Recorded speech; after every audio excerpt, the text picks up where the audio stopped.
I cheated on my husband to get pregnant. I used to hate the holidays.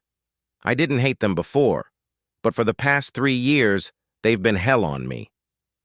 Actually, it wasn't so much about the holidays as it was about my mother. Don't get me wrong, I don't hate my mother, but I hated being around her. She lives quite far away from me, and for most of the year I only talk to her on the phone. When I talk to her on the phone and she starts bugging me, I can hang up. But when she comes over for vacation and we talk in person, I can't tear myself away. What does she say? "When are you going to have kids? When are you going to give me grandchildren? Jesus, Joan, you've been married for 6 years and it's time you had a family. I want grandchildren." I managed to calm her down at first, telling her that Donnie and I had decided not to have children until we were financially stable, and that we had places we wanted to go and things we wanted to do before we settled down and started a family.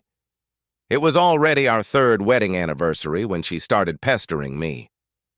"Donnie has a good job. You have your own house now, and I want grandchildren while I'm still young enough to enjoy them." The problem was that I was just the opposite. I was still young enough and wanted to live a little while before having children. I couldn't tell my mom that, so I lied. "We're trying, Mom, it's just not working out yet." That was the wrong answer, because at least once a week after that she would ask if anything had happened, and I would say no, that we were still trying. This went on for about 6 months, and then she started giving me advice on what I could do to increase my chances of getting pregnant. I would reply that I would try, and in the next phone conversation I would say that I had already tried. But nothing was working yet. I got to the point where I was afraid to talk to her on the phone. I gave myself a brief respite once when I snapped and lashed out at her. I was having a bad day anyway, so when the phone rang and I picked it up and heard my mom say, "Hi, Joan," I just replied, "Good morning, Mom, and no, I'm not pregnant." Then we got into an argument, and I told her that it seemed like the only reason she was calling me was to see if I was going to have a baby. We didn't speak for weeks after that. But the worst part was the holidays. My mom always came the week after Thanksgiving and stayed until the day after Christmas. You could always hang up on her, but how do you hang up on someone sitting across the table from you? "Grandchildren, grandchildren, grandchildren" is all I heard for hours on end. My mom kept bringing up the topic and kept saying something like, "When I was your age, I already had you and Sarah, my sister. And I want to tell you that the older you get, the harder it is to raise kids. You need to start your family now." The mention of my sister Sarah always pissed me off. I simultaneously hated Sarah and envied her, and for the same reason, she didn't have to put up with the kind of talk from my mom that I put up with. On Sarah's 21st birthday, my mom asked her when she was going to settle down, get married, and have kids. Sarah, in front of all the guests at her birthday party, replied, "I'm not going to. I'm a different orientation, and my significant other and I have no plans to adopt children." This, of course, shifted all of my mother's attention to me. Donnie and I had been married for 7 years when I finally decided it was time to have children. I discussed it with Donnie, and he seemed reluctant, but said, "Okay, if that's what you want." The gods must have decided to make me pay for all the lies I told my mother, because a year and a half went by and I didn't get pregnant. I even did all the things my mom advised me to do when I was faking it. But nothing was happening. I went and got tested and was told I should have no problem conceiving and carrying a baby. I asked Donnie to take the tests, and a week later he told me that he had taken the tests and that he was high on the tests. "It's going to happen, honey. We just need to keep trying." We kept trying, but nothing happened. We would have kept trying, but nothing happened if I hadn't run into an old high school friend one day while grocery shopping. Gwen and I went to community college together and kept in touch. Not very closely, but we exchanged Christmas cards and talked on the phone 6 times a year. She got her nursing degree and went to work at a clinic. We left the grocery store and went to Denny's to have lunch and talk. In the middle of the meal, she said, "Can I ask you something very personal?" "I guess so, but I'm not promising to give you an answer." "You don't want to, you don't have to, but I'm curious, so I'll ask anyway. How's your personal life? It wasn't what I expected, and I hesitated for a minute or two before I decided to answer. It's fine. Good. I was worried about it. You know men, they have such fragile egos when it comes to their masculinity that they sometimes lie. I don't understand. Why the question? Why were you worried and what was bothering you? Just curious, that's all. Donnie says your love life is great every time he comes in for a checkup and gives you a shot, but I never knew if he was lying or not. Not everyone on the male contraception program is telling the truth, and that skews the data. What we do know for sure is that the side effects of the cocktail, that's what we call it, the cocktail, can have a limiting effect on male strength in about 4% of subjects, but that number could be lower or higher depending on the veracity of the program's volunteers. When Donnie came and volunteered for the program, he told us, "You had a great love life and you maintain it. I was just curious." No more than I am now, I thought, and replied, Donnie never told me anything specific about the program, except that he volunteered for it because of the problems I was having with the pills. Well, like I said, we don't have an official name for it yet, but the cocktail is a mixture of synthetic testosterone and progestin, and it's supposed to suppress test production in men. I think we can assume it works with Donnie and me, but what about the others? At the moment, its effectiveness is about 80%. So you have failures? Oh, yes, and we make sure the volunteers know about it. In fact, we make them sign a waiver of responsibility for it. I left lunch with Gwen angry enough to kill. That asshole, that pathetic asshole. Sure, honey, fine, whatever you want. And all the while he was volunteering for the male contraception program. There I was trying every possible way to get pregnant, even standing on my head after making love, and Donnie was doing everything he could to make sure it didn't happen. I was furious. I was really pissed off, and if Donnie had been around at that moment, I would have seriously injured him. I was so angry that I went into the bar to get a drink and calm down. I was sitting at a table sipping a vodka tonic and making plans to punish Donnie when I got home when I heard, "Joan, baby, long time no see." I looked up and saw Harry, my old boyfriend. He was actually my old lover. Harry was the second man I had ever had sex with. "Mind if I join you?" I said to her. 6 drinks later, I was lying on my back on the bed in the Bide-A-Wee motel, and Harry was trying to make up for the 8 years he hadn't seen my body. It was my first time being unfaithful to my husband, which in a way shows how angry I was with him. Harry had sex with me 4 times that day, and we were getting dressed to leave when he asked if he could see me again. I was on the verge of saying, "No, Harry. It was a mistake, a nice mistake, but still a mistake," when the thought hit me. What if Harry had gotten me pregnant? Wouldn't that have served Donnie well? Donnie already knew that the program he was going through had a 20% failure rate. Yeah, why not? "I wish I could, Harry, but you can never, ever get in touch with me, so give me a number where I can reach you." He gave me his number, and for the next 2 months, Harry and I tried to love each other to death. We met 3 or 4 times a week during the day, and I would go out with him on Tuesdays when Donnie went bowling, but no matter how much we made love to Harry, I still didn't get pregnant.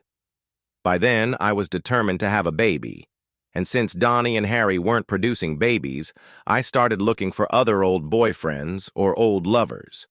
By the end of the year, I had 7 boyfriends, counting Donnie and Harry, and I had never been so satisfied in my life. But I still wasn't pregnant. One afternoon, I was having lunch with Harry before an afternoon session at Bide-A-Wee.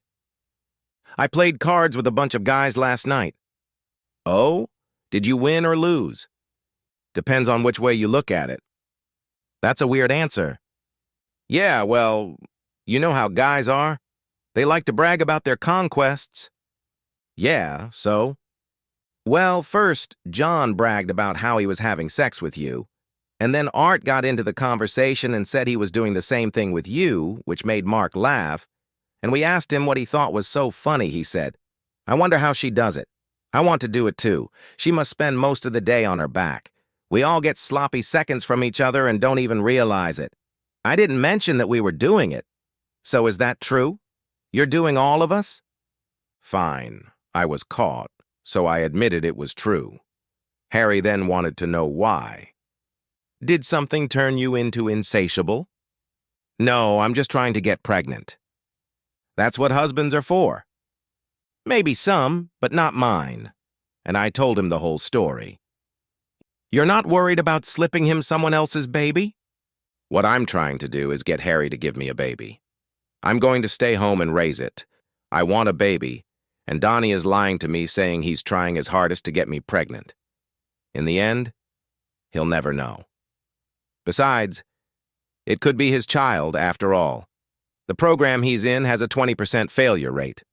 Plus, the holidays are coming up, and I don't want to relive them again while listening to my mother whine about when I'm going to give her grandchildren. Harry then asked if I knew when my productivity was at its highest, tracking my temperature and all that, and I told him I did. Next time you're ready, we'll make sure you get pregnant. We?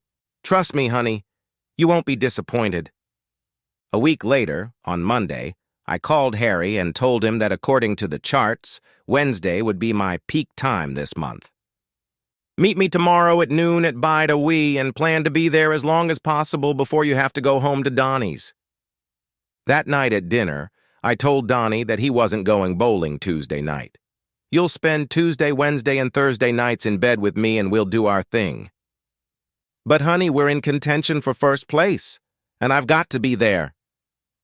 Donnie, be here tomorrow night. Hey, at least he deserves a chance to be a daddy, even if he did have sex with me. I arrived at the motel at 11:30, and Harry was already waiting for me in the parking lot. He made his way inside and got us a room, and 5 minutes later he was in bed with me. He was halfway there when there was a knock on the door. He stopped, which made me yell at him. Harry, what are you doing leaving me like this? Said, just hang in there, sweetheart. You've got all day ahead of you. He opened the door, and John and Art were standing there. Harry let them in, and they began to undress. What is going on with her, Harry? Just then, he was interrupted by another knock on the door. He opened the door, and there stood Mark with 2 other guys I had never seen before. Harry stepped aside and let all 3 of them into the room and then closed the door. Like I said, we're going to make love to you all day. Same thing we'll be doing tomorrow and Thursday, and if you don't get pregnant, you can assume the gods don't want you raising a child. Okay, you know John and Art and Mark, but you've never met Bill and Steve. They're my friends, and I vouch for them. I asked them to join us for the next 3 days because of their history. Bill has 6 kids, and his wife swears that as soon as he looks at her and smiles, there's another one right away. Steve has 7 kids, and his wife won't let him touch her anymore unless she puts in a diaphragm. Since I didn't make arrangements with you beforehand, all that has to happen is your consent. I looked around at the 6 men in the room. This was a big step for me. I had never been with more than 1 man at a time before, but then I thought about the fact that the holidays were coming up, and with them, my mom and I wanted a baby. I took one last look around the room and then said, "Gentlemen, start your engines." I looked around at the 6 men, smiled, and said, "This is a special Thanksgiving for me. I am thankful that I can announce my pregnancy and that next year there will be another chair at this table." The emotions of the others at the table were mixed. My mom, of course, was beyond happy. Sarah and Millie, her other half, had a "oh, you poor thing" look on their faces. Donnie's parents were congratulating, but Donnie was stunned. I smiled at him, but he didn't smile back. "I saved the announcement for today, honey, because I wanted it to be a surprise for you." "Well, you sure did." Did I feel bad about doing that to Donnie? Not at all. I wanted a baby, and I got it, and there's a 1 in 7 chance the baby is his. He made love to me a total of 16 times in those 3 days and nights when the other 6 were also having sex with me. Oh, I'll admit that the odds aren't close to 1 in 7, but my math skills aren't good enough to calculate the actual odds. Take Donnie's 16 times, Factor in the 20% failure rate of the contraception program, add the number of times 6 other men have been with me in the same 3-day period, and only God can determine the real odds. I had a beautiful 9-pound baby boy, and I named him Donald Evans Marcus Jr. Will I do a DNA test to find out who the real father is? No. It doesn't matter to me who the father is. The baby is mine, and that's all that matters, at least to me. My last day as a cheater in round heels came the day after the doctor confirmed I was pregnant. I called all the guys and thanked them for trying, then met up with them at Bide a Wee's for the festivities. After that, I was faithful to Donnie for the next 3 years, until the day he dumped me. And no, it had nothing to do with the baby. Donnie left me for a secretary who worked where he did. She was 10 years younger than me, had big breasts, and God knows what else. After that, life got really interesting. Was I angry? Yes, but even so, I wasn't a complete fool. Since Donnie clearly didn't want to be a father, and was only a very mediocre daddy after the baby was born, I made a deal with him. Instead of selling the house and splitting the proceeds, he gave the house to me. I didn't ask for child support, and we never once mentioned little Donnie in the divorce papers. So he didn't have to pay child support. My mother moved in with me and became my nanny, and I went back to work. A year after the divorce, I started dating again. Harry found out about it and claimed he was coming around. We dated a few times and then started keeping constant company. He kept pushing me to make this connection permanent, and I was already considering it when something totally amazing and unexpected happened. Donnie's relationship with the bimbo husband who stole him had broken down, and he came home begging for forgiveness and asking me to take him back. It's an interesting situation. I loved him and was crushed when he left me, and since he left, not a day goes by that I don't think about him. It's put me between a hammer and an anvil because I've developed some pretty strong feelings for Harry. "You can't seriously think about getting him back," Harry said, "especially after what he did to you." "I don't know, Harry. Maybe it was fate that I should get my payback for what I did to him." "But he did it to you in the open, in front of God and everyone. He has no idea what you did." "I didn't say he did it to punish me, Harry. I said it was probably fate's way of doing it. I don't know what I'm going to do yet. I'm at the point where I'm not breaking up with Harry, but I'm dating Donnie while I try to figure out what to do. It's a strange relationship, sure, but it has its advantages. My sex life is at an all-time high when I'm being courted by 2 men. I may never make a decision if I can keep both of them around. The end. Subscribe to my channel. Thank you.